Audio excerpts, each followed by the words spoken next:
Hey, why is someone broke like you here? You are ruining the sushi experience. A familiar voice reached my ears unexpectedly at the sushi restaurant where I had come to appreciate Mew Jr., Ethan's hard work.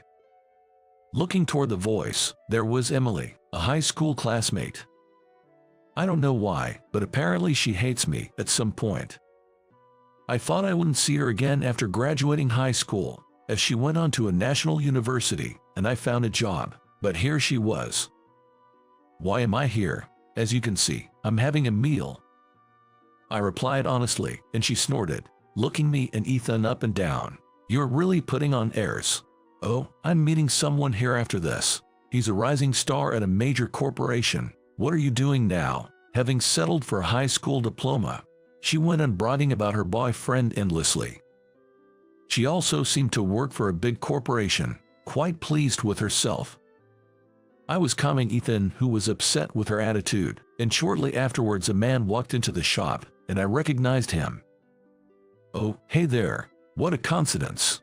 It turned out the boyfriend Emily was waiting for was actually the subordinate I'm quite fond of. Emily stood up with a shocked look on her face. You guys know each other? Yeah, that's my subordinate. Definitely a key earner for us. My name is Ken. Born and raised as an utterly ordinary kid in a family of 4 with my parents and sister, I was the class clown that you'd find in any classroom. Kenzie is the best, isn't he? When you grow up, Kenzie, let's become comedians together. Oh, no way. I'd rather be a handsome actor or something. I always loved seeking out fun and interesting things and getting everyone involved in the good times. I was even the cheerleader at the sports festival and tried my hand at the student council. I hate to toot my own horn, but I was always the popular one in the center of the crowd. My name made it into all the categories and those most likely to lists you'd find in the yearbook. We were just an average family, not particularly wealthy, but the love I got from my parents was almost too much during my teen years. I think I was pretty fortunate compared to some folks who have to deal with really tough family situations. Bro, I can't get past this level. Can you help me out? I got along well with my sister, and we'd often play video games together like this. Oh, by the way, this is from your senior. Seriously, I wish he'd just give these things to you himself. It's such a pain, you know. Maybe it's because we get along so well as siblings, but I even get love letters and little treats from my sister 2 years younger than me, and she'll scold me from time to time. But I guess that's just part of being popular. I think I had a pretty good run during my school days. Speaking of popularity, my childhood friend was quite the charmer. Emily, with a mom who's a doctor and a dad who's a CEO. She's the lady living next door, and we've been together since kindergarten. Since our families live next door to each other, we've been close, even going on vacations together at times. Hey, Kenny, let's go to school together. Yeah, did you get your bangs cut? Looks good on you. I like this style better. Chatting about this and that, we often walked to school together, so people frequently mistook her for my girlfriend. I wasn't exactly upset about it, and it seemed like Emily didn't really mind either, so neither of us confirmed nor denied it. Thanks to that, I didn't have a girlfriend in middle school, but that was fine by me. I had more fun messing around with the guys anyway. Ken's got it made, man. You're dating the cutest girl of your grade and your childhood friend. It's like something out of a comic book. And you're the one making your girlfriend from another school wait. Better head back, buddy. I do want to see my girl, but I'm also here to pick up the girl who's coming to meet you. These were the kind of silly conversations we had while changing after club activities, just part of a fulfilling day. Emily was as beautiful as they say, a real head-turner. She was well-mannered and kind to everyone. And she was quite a hard worker. With her beautiful long hair, slim and long limbs, and a petite face, she could have been a model. You know, Emily looks like a model. If she's standing next to Ken, it's enough to make anyone feel insecure. That's what the girls would say. Which high school are you going to, Kenny? As entrance exam season approached, it naturally became the hot topic. Fortunately, I was on the smarter side, so I set my sights on the top local prep school that was also known for its stellar soccer team. Really, maybe I'll aim for that too. My mom wants me to become a doctor, she said. What? Then we might be together in high school too. Let's give it our all. On our days off, we studied at each other's homes. I'm so glad Kenzie is going to the same high school as Emily. Keep up the good work, Emily's mom would say as she brought over some fancy cake, and even my sister would join our study sessions with her own schoolwork. It was a pretty great relationship, I think. But a year into high school, my relationship with Emily changed dramatically. We both got into the schools we wanted and were thrilled, starting off commuting together, but gradually, Emily's behavior became strange, and by sophomore year, she didn't even speak to me. Lately, I feel like something's off with Emily, I remarked. Did you do something, bro? My sister asked. As we bickered back and forth, my mom chimed in. Emily has always been pretty, but she's become even more beautiful in high school. Maybe she's got a boyfriend. My sister added, true. She was so cute and yet didn't have a boyfriend in middle school because you were always around. At my sister's grade level, people would sometimes gossip about me and Emily, wondering if I was the reason she didn't have a boyfriend.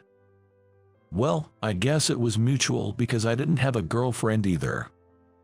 Sure, once we got to high school, club activities kept us busy, and since morning practices meant we hardly saw each other at the crack of dawn, it wouldn't have been strange if Emily had gotten herself a boyfriend without me knowing.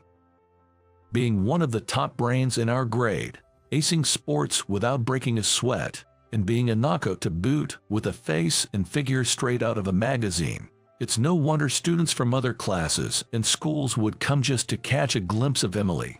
Even our school festivals had more than a few folks, guys and girls, showing up just to see her. I took it for granted that Emily would always be there by my side, but suddenly she felt a bit distant, and I couldn't help feeling lonely. Even you, with your serious soccer game, got dumped by the girl who was your girlfriend. Huh? Shut up, man. She was just a childhood friend. We weren't dating. Teased by my friends, but I was pretty busy myself and, as always, had no trouble getting attention from the ladies, so I just made casual girlfriends to pass the time. By the time we were seniors in high school, just as summer vacation was about to start, my parents got into a car accident. Dad passed away and Mom, who was in the passenger seat, survived but became paralyzed from the waist down. With the sudden loss of Dad and contemplating the future, Mom sank into depression, and my sister lost her spark too. We received a fair amount of insurance money, but with Mom having been a stay-at-home mom and now facing the challenges of paralysis, getting a regular job seemed unlikely. The reality is harsh, given the need for rehabilitation and assistance. I'm not going to college, I'm going to work. When I told my family, they reacted, "Why on earth would you do that? After attending such a good high school, you're going straight to work." I'm sorry, it's because I ended up like this.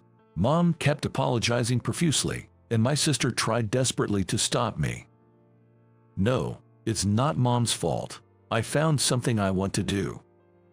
Even my guidance counselor at school tried hard to persuade me, but my mind was made up.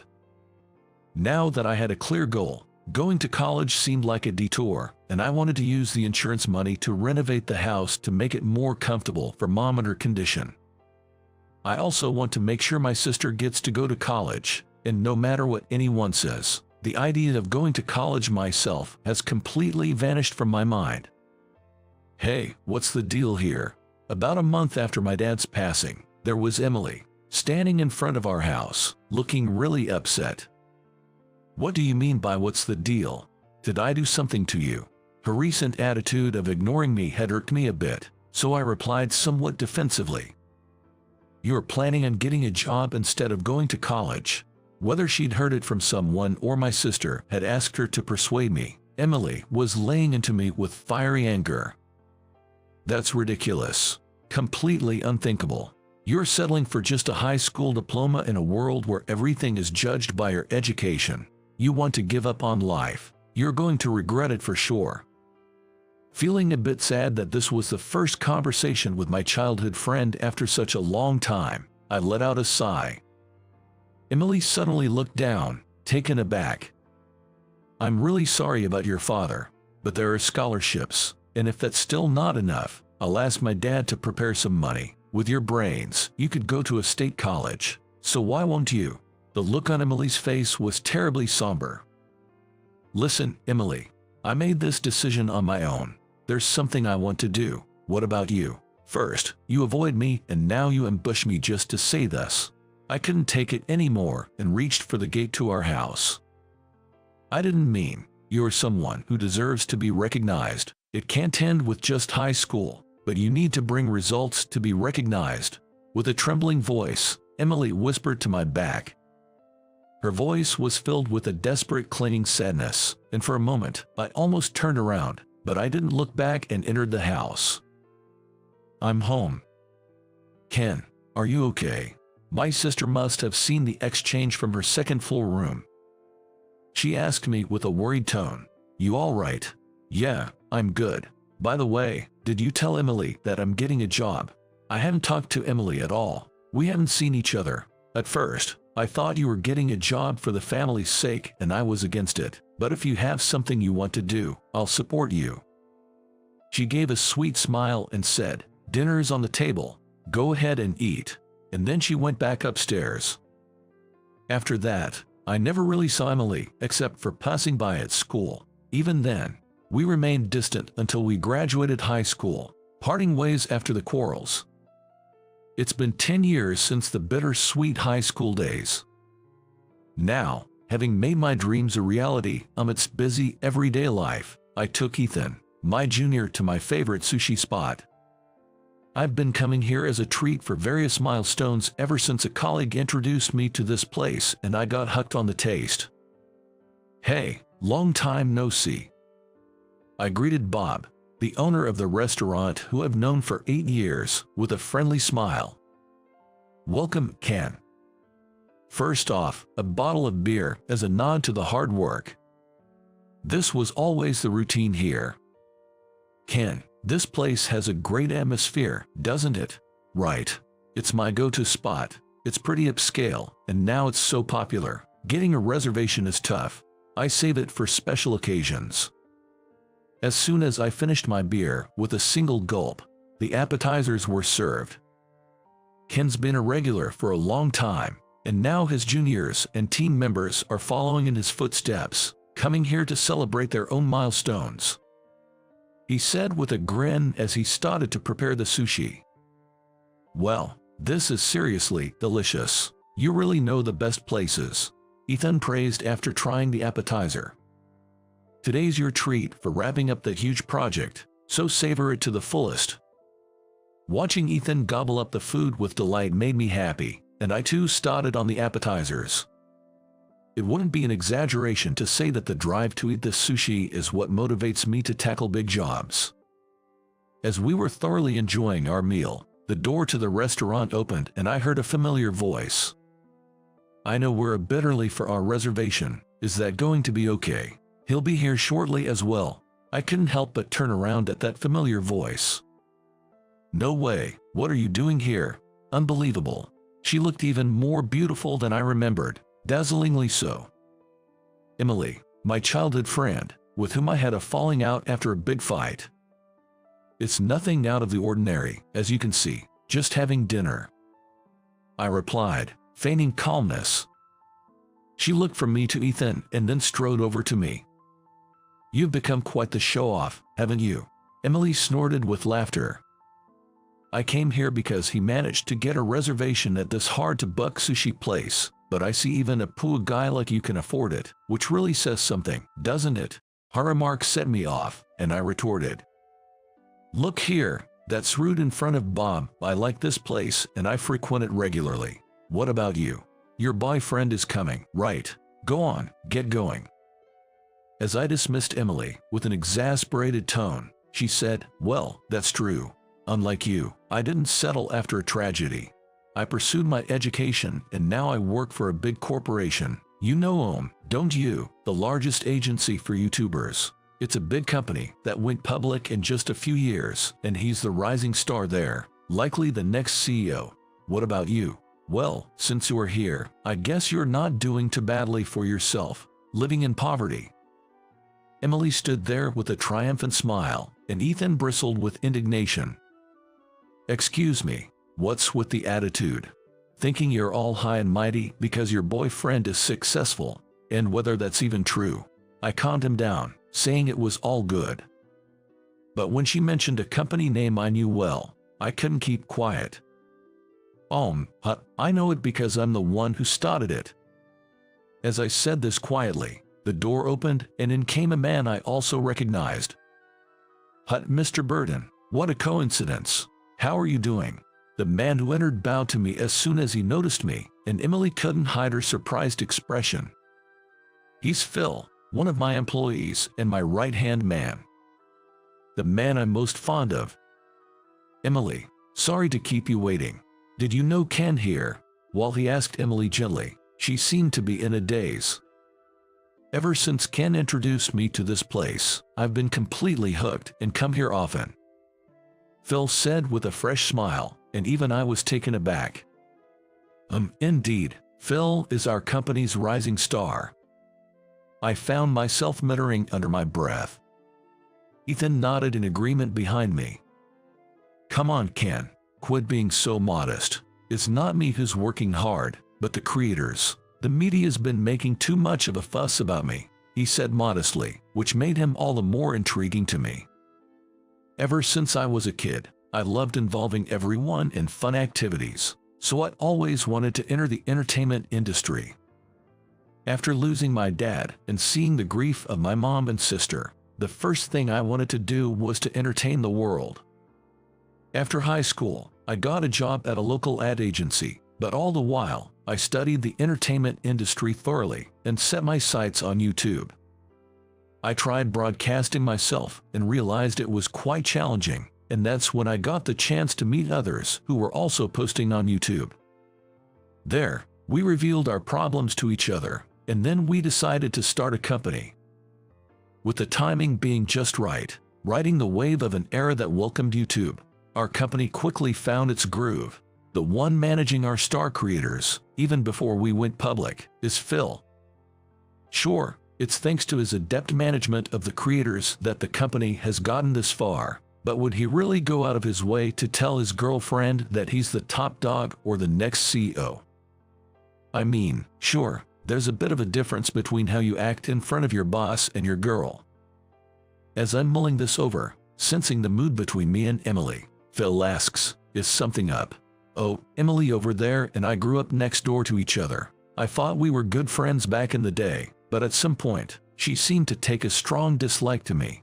She was just saying that this place isn't anything special because a high school grad and a poor guy like me came here. It looks like I brought down the reputation of your establishment, I told Bob.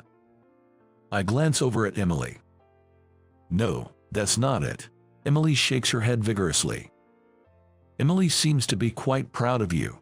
She was happily telling everyone that you're going to be our next CEO. Phil shot Emily a cold look. I'm terribly sorry for my girlfriend's rudeness. I'll have a talk with her and report back to you later. My apologies to you too. Here's the cancellation fee for today. Phil bowed deeply to the main chef, paid the cancellation fee to a nearby employee promising to come back again, and with a quiet, icy voice, said let's go, and took Emily out of the restaurant. Emily could hardly walk. Tears were streaming down her face. I let out a big sigh. Really sorry about this, I ruined the mood. This was supposed to be a fun meal, and now it's all for nothing. No, Ken, it's not your fault. He started preparing the next dish with a smile. Ethan agreed with him, saying, that's right. But it's surprising. Phil dating a woman like that. Maybe he's good at his job but has no eye for women, I said nonchalantly, which made both me and the boss burst into laughter. No, she used to be a real sweetheart back in the day. I guess she changed after high school. I drank my lukewarm beer, reminiscing. "That's not something you should say," Bob said with a laugh. With a puzzled look, Ethan said, "Sorry about that," while scratching his head and ordered a hard seltzer. The next day, although Phil was supposed to be on a business trip starting today, he showed up at the office early in the morning and said, "I'm really sorry about last night. I talked it over with my girlfriend, and we've decided to break up. Can I give you a detailed report when I'm back soon?" After his brief report, he headed off to Kansas. "So, they broke up, huh?" I felt a bit guilty but softened off and went back to the usual grind. 2 days later, I met up with Phil at a cafe near the office after his trip. "Sorry to keep you waiting." Rushing into the cafe where I was waiting, Phil looked noticeably brighter. "Phil, you look beat. You didn't have to rush." "No, I wanted to talk to you as soon as possible. Listen to this. You thought Emily disliked you, right? Turns out, she was just jealous of your awesomeness. She went to a competitive high school to join the soccer team, and even while she was dedicated to her club activities, she couldn't match up to you, always topping the grades. Apparently, she got an earful about it at home too. Well, she does have a bit of a habit of exaggerating stories, so I'm not sure how serious she was." I was speechless at this unexpected revelation. Jealousy, and I couldn't help but chuckle. Sure, Emily's parents are both pretty sharp and the home environment is strict, but jealousy over that. While laughing, I remembered the day we had that big fight. In a world where everything is judged by academic background, you get no recognition without results. I mused over Emily's words from that time. Actually, she might not be completely wrong. Emily's mom had always dreamed of her becoming a doctor, and given that it was a prep school, they had plenty of mock exams. Maybe Emily was feeling cornered, too, having the reality of her chances at specific dream schools confronted by those mock exams. And get this, the worst part. She told me she was only with me because I'm the rising star of the company featured in magazines. She never saw past my resume and title. I really loved her, you know, and the whole future company president thing was all Emily's doing, assuming it was a given because I'm the frontrunner. As Phil shared this, he looked a bit forlorn. He definitely lacks a knack for judging character. I recalled the face of Ethan at the sushi restaurant. Oh, and she also said, "It's not fair. You're beloved and popular. Your parents don't force their ideals on you, really. Who are you?" I just smiled wryly as Phil took a sip of his coffee. "I'm nothing special, just thankful to my folks, I guess. The company is what it is today thanks to you and the other creators, after all." That was indeed true. I had just been doing what I could at the time. "Oh, you used to date Emily back in the day. Seems like she's still head over heels for you. She said she can't forget him." Phil looked at me with a sly grin as he spoke. I responded, "We didn't date, but yeah, I guess I liked her too until we had that big fallout. 3 years have passed since then, and I was out on a date with my wife. We get married after dating for about 2 years, and now there's a new life blossoming in her belly. We came shopping today for a little change of scenery before the baby comes. Hey Molly, this place is known for its variety of decaf herbal teas. I saw it on Instagram. Let's take a break." Despite her growing belly making it tough to walk, my wife had been on her feet a lot today, so to give her a break, we stopped by a cafe. "What'll you have?" "I'll grab it, you sit down." I picked up drinks for both of us and headed back to my wife, only to unexpectedly spot Emily sitting nearby. Oh, it seemed Emily had also noticed me. We both greeted each other at the same time. "It's been a while." "You too." Emily, smiling softly, seemed to have reverted back to her old middle school aura. That was the real Emily, a gentle girl with a soft demeanor. Sitting across from her was a man with a gentle aura, seemingly laid back. "I'm getting married to this guy next week. I regret what happened back then. That's why I want to cherish someone who really faces me for who I am." Emily was looking straight at me.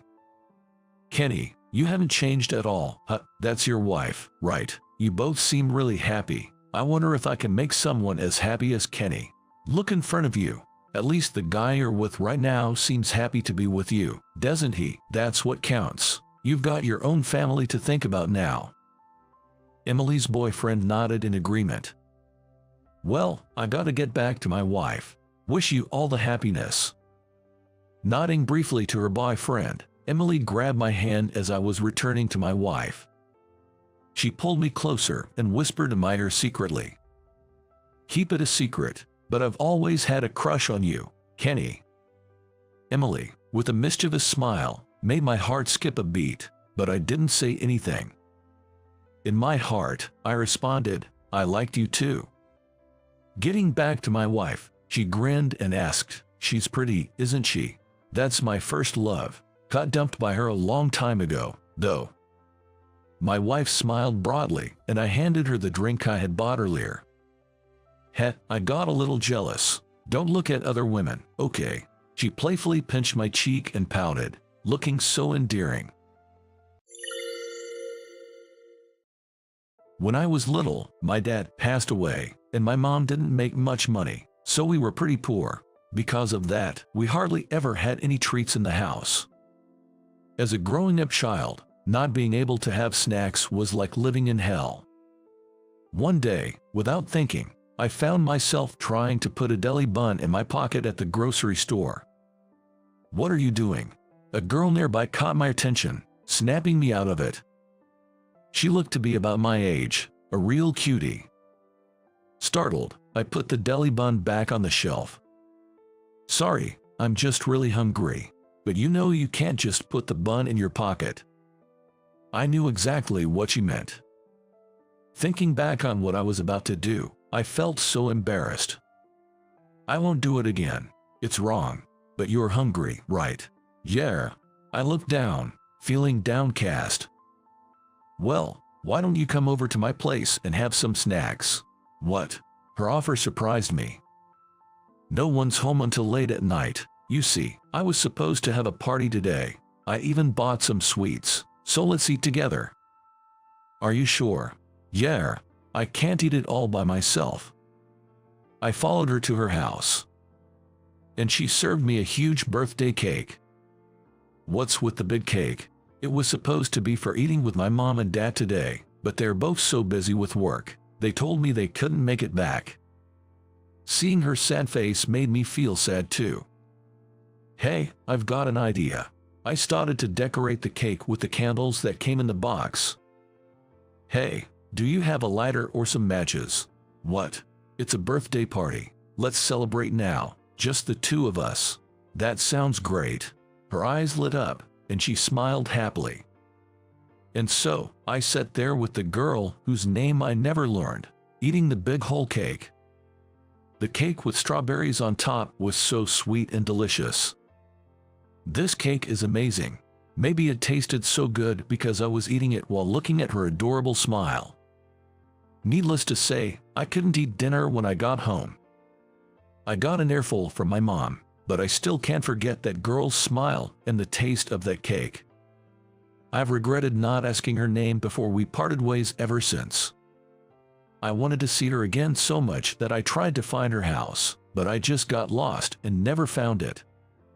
That just made her all the more memorable. Looking back, that was my first crush. Hey, man, you need to start facing reality. My coworker's words made me swallow my cake in surprise.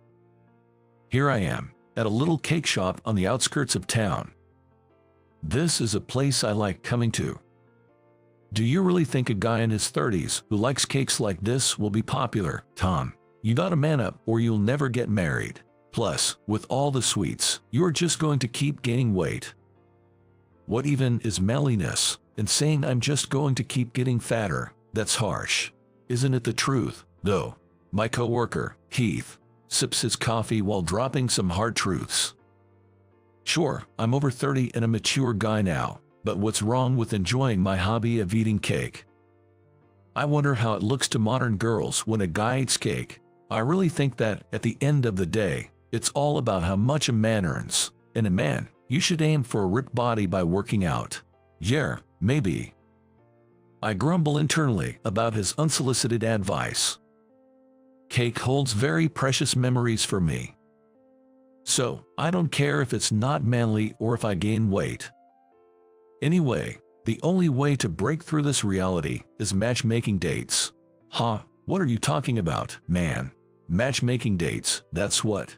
I know a matchmaker who's great at this stuff. Let's get her to introduce you to some nice girls. Keith suggests matchmaking dates, but what does that have to do with manliness?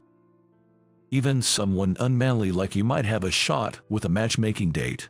Plus, it'll be a good chance for you to reevaluate yourself. What's that supposed to mean? Come on, do it as a favor for me, just once. That matchmaker has been bugging me to find someone, and it's a hassle. So, he just wants to use me as an excuse to get out of it. Despite my resistance, I say, fine, but just this once, and agree to the matchmaking date. I owe Keith for all the help he's given me over the years. It wouldn't hurt to pay him back this way. Great, thanks for agreeing. They really wanted to meet you too. It seems like it's not a formal matchmaking date, so just think of it as a casual introduction, alright. Keith is cunning to offer me up just to save his own face. But then again, it's that side of him that's often been a help. So, is it okay if I give your contact info to the matchmaker? Sure, why not? Thanks, man. That's how our conversation went before Keith and I parted ways. After that, we headed off in different directions to make our sales rounds. Once the work settled down, I found myself visiting another cake shop. I just can't quit. As I enjoyed a strawberry shortcake, I fought back to the matchmaking date conversation. Sure enough, when I go back home, my mom always starts with, "When are you going to get married? I'm worried if you don't settle down soon." But there's no talk of marriage when there's no one I'm dating. And my hobby of sampling different cakes has indeed led me to gain weight over the past few years. Lately, I've even started baking sweets myself. A guy with such a feminine hobby isn't likely to find a partner. To be honest, I do want to get married and have a family and kids someday. But it's hard to imagine a woman who'd want to date a guy like me. Well, it's all right. I'll go to the matchmaking date because it's a request from him. It's his request. I'll go just for the heck of it. That's what I'm thinking. After a while, the matchmaker sends over a photo and biography of my prospective partner. To my surprise, she graduated from a pastry school and is currently a pastry chef. The woman in the photo isn't exactly beautiful, but she looks strong, kind, and serene. Seeing her profession, I get excited, thinking we could share our interest in cakes and sweets. That's how I look forward to the day of the meeting. Near the store, a woman supposed to be Lucy, the matchmaker my colleague had introduced to me, greeted me at the entrance of the restaurant. "Hello, nice to meet you. My date, Emily, had a sturdy build but a reserved smile that was incredibly sweet." After we exchanged introductions, I struggled to find topics to talk about, finally managing to ask, "So, why did you want to become a pastry chef?" That was all I could come up with. She replied in a low voice, "Because I love cakes." She seemed nervous, not making eye contact and constantly looking down. Maybe she's just shy. I tried actively to talk about hobbies and favorite foods, but the conversation just wouldn't take off. She kept looking down, answering tersely. Maybe she wasn't into it. Honestly, I felt the same. I had hoped we'd bond over our love of cakes, but perhaps she didn't see me as her type. That makes sense. I'm well aware of how much weight I've put on. I guess she's going to turn me down. I knew this, but still came here anyway. Well, it's okay. The next day, I was lazing around at home on my day off when my cell phone rang. It was from Lucy, the matchmaker. "Thank you for yesterday. So, Emily wants to meet with you again. Tom, can you find the time?" But she seemed disinterested. Lucy counted. She's the one asking for a second meeting, so maybe that's not the case. All right, I understand. Though skeptical, I agreed to meet Emily again. Oh man, I hope we don't run out of things to talk about again. The day was perfect for a park meetup, sunny from the morning. At the appointed time, I went to the clock tower where we agreed to meet, and she was already there waiting. Just the two of us today, no Lucy. Can we actually talk this time? I felt an odd tension, my heart pounding since morning. As we sat on a bench with a view of the sea, she suddenly began to speak. I'm sorry about the other day. I was so nervous, I couldn't talk properly. I wanted to apologize for that today, she said with an apologetic look. Also, for not properly answering why I became a pastry chef. You see, it's actually because the boy I had a crush on wanted to eat delicious cakes. She smiled brightly as she replied. At her words, my heart nearly stopped. She continued. My parents both worked and often came home late. On my birthday when I was little, they couldn't make it back because of work, and I ended up sharing a birthday cake with a boy I met at a grocery store. He told me then, the cake tastes better when I ate it with you. It was 20 years ago. Do you remember? It's been so long, you probably forgot. That was me, I managed to say with a choked voice. Yes, I know. She smiled warmly. It took me a moment to understand what she was saying. Actually, I know Keith. He often told me about you, Tom, about your love for cakes, that the first whole cake you ever ate was a birthday cake for a girl you didn't know. When I heard your name, I realized you were that boy. I remembered your name from the name tag. On that day, she recognized my elementary school and name from my name tag, and had been thinking of coming to see me later, but it turned out she had to move away suddenly.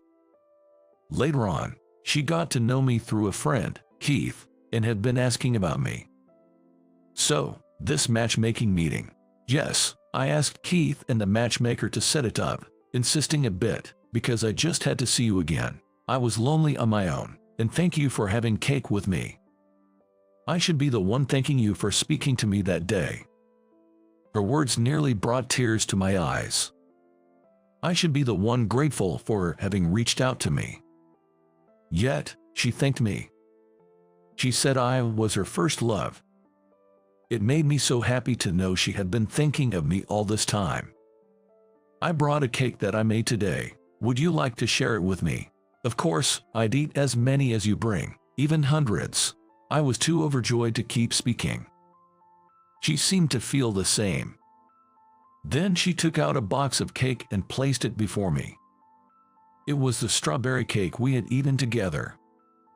A strawberry cake that's not a whole cake looks delicious too, doesn't it? Back then, we ended up with our mouths all covered in cream while eating it. Exactly. We started fighting over who stole more strawberries. But then you gave me the strawberry you were going to eat. We laughed together, reminiscing about the past as we shared the cake. And she promised to bake a cake for the next time we met, and then we parted ways for the day. From that day on, my life changed. Every holiday, the person I like makes her favorite cake for me. And eating it together makes the sweet happiness double. My colleague, Keith, has become a total sweets buddy, and he jokes about how the notches on his belt have shifted. For us sweets lovers, she is now developing a low-calorie cake. Our dream is to one day open a cafe selling the cake she has created. I wasn't keen on the matchmaking date at first, but I'm thankful to Keith for such an unexpected encounter. To meet the woman I've longed for again, and have the person I love make her favorite cakes for me. I'm truly a lucky guy.